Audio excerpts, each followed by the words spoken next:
అంతర్జాతీయ క్యాన్సర్ దినోత్సవం సందర్భంగా డిస్ట్రిక్ట్ లీగల్ సర్వీసెస్ అథారిటీ కార్యదర్శి అర్పిత క్యాన్సర్ వ్యాధిపై అవగాహన కల్పించారు. మంచిర్యాల జిల్లా మందమర్రి తవక్కల్ ఉన్నత పాఠశాల కరెస్పాండెంట్ అజీజ్ క్యాన్సర్ వ్యాధి సంక్రమించకుండా తీసుకోవాల్సిన జాగ్రత్తలపై గురువారం ఏర్పాటు చేసిన సమావేశానికి ఆమె ముఖ్య అతిథిగా హాజరై మాట్లాడుతూ మానవుల ఆహారపు అలవాట్ల ద్వారా మద్యం, ధూమపానం, పొగాకు సేవించడం క్యాన్సర్ ద్వారా సంక్రమిస్తుందని తెలిపారు. క్యాన్సర్ వ్యాధి రాకుండా ఉండటానికి శుభ్రమైన ఆహారాన్ని తీసుకోవాలి.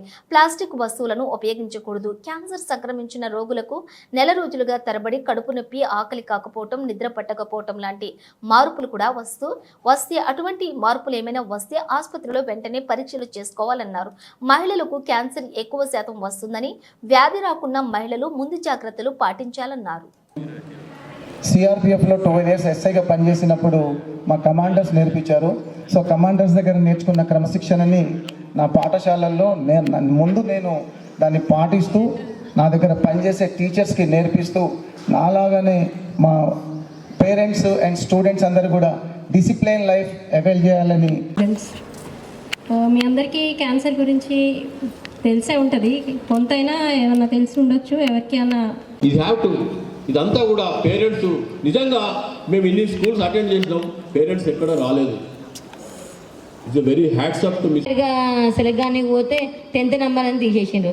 అట్లాంటి ఆయన డిఫెన్స్ మినిస్టర్ అయ్యిండు. అవునా?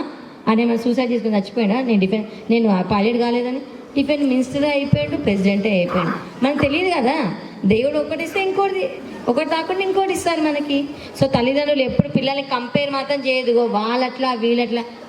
మన పిల్లలు మనకండి, అంతే. టీచర్స్ కూడా చెప్తున్నా, madam please don't compare anyone and waste. మీరు ఎందుకు పనికిరారనే మాట మాత్రం మాట్లాడద్దు. అది మీరు ఒకసారి అనేటప్పుడు మీ పిల్లల మీద అన్నీ చూపించండి, అప్పుడు తెలిసి వస్తుంది వాళ్ళ ఇంపాక్ట్. నేను చాలామంది పిల్లలతో చెప్పా, అనేసారి మేడం నన్ను వేస్ట్, ఇక నేను చదవలేను, వేస్ట్, ఇంట్లో ఉండడం బెస్ట్ అంటున్నాను. చాలా బాగా అనిపించింది. ఎంకరేజ్ చేస్తేనే కదండి, అవునా కాదా? పిల్లలు ఎంకరేజ్ చేస్తే బాగుపడతారు, ఎందుకు పైకి రారు? సో దయచేసి పిల్లలకి ఇదంతా కూడా మామూలుగా ఫస్ట్ జ్వరం వచ్చిందంటే డబ్బులున్న అతను ఎక్కడికి వెళ్తాడు? ప్రైవేట్ హాస్పిటల్, గవర్నమెంట్ హాస్పిటల్ కదా. అదే పేదవాడికి చట్టం గురించి సమస్య వచ్చింది, కోర్టులో కేసు వేయాలి, డబ్బు లేకపోతే ఏం చేస్తాడు? ఇప్పుడు పలానా ఇతను ఉన్నారు, ఈయన దగ్గర ఈ బ్లూ షర్ట్ దగ్గర 10 లక్షలు అప్పు తీసుకున్నారు, ఇవ్వమంటే ఇవ్వలేదు, కోర్టులో కేసు వేయాలి 3 సంవత్సరాల తర్వాత. ఏం చేయాలి? ఆ 10 లక్షలకి కోర్టు ఫీ కట్టాలి, పలానా 5,000 6,000, అడ్వకేట్ గారికి ఒక 20,000 ఫీజు కట్టాలి. ఆ స్తోమత లేదు ఆయన దగ్గర. ఏం చేయాలి? డబ్బు లేదు అంటే అడ్వకేట్ ఉండరు కదా మనకి.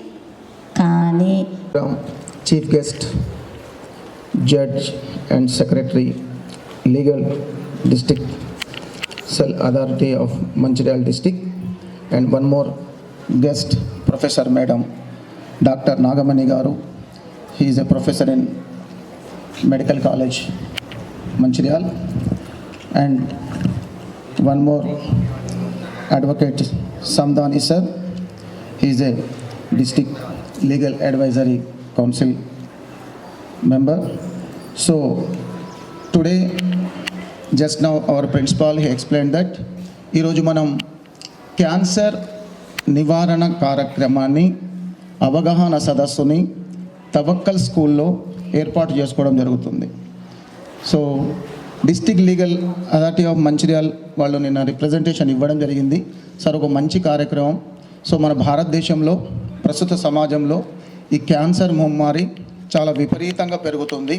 దీని మీద ప్రజలకు అవగాహన కలిగించాల్సిన ఆవశ్యకత ఉందని నిన్న సాయంత్రం నాకు 4 o'clockకి చెప్పిన వెంటనే నేను దాన్ని యాక్సెప్ట్ చేసి ఈరోజు ఈ కార్యక్రమాన్ని ఇంత దిగ్విజయం చేసిన టీచింగ్, నాన్ టీచింగ్ స్టాఫ్కి, ప్రత్యేకంగా మా పాఠశాలకు ఈరోజు విచ్చేసిన ముఖ్య అతిథి మన అర్పితారెడ్డి మేడం గారికి మరొకసారి కృతజ్ఞతలు తెలియజేస్తూ, ముఖ్యంగా భారతదేశంలో క్యాన్సర్ నాకు తెలిసి కేరళ రాష్ట్రంలో ఎక్కువగా ఉంటుంది.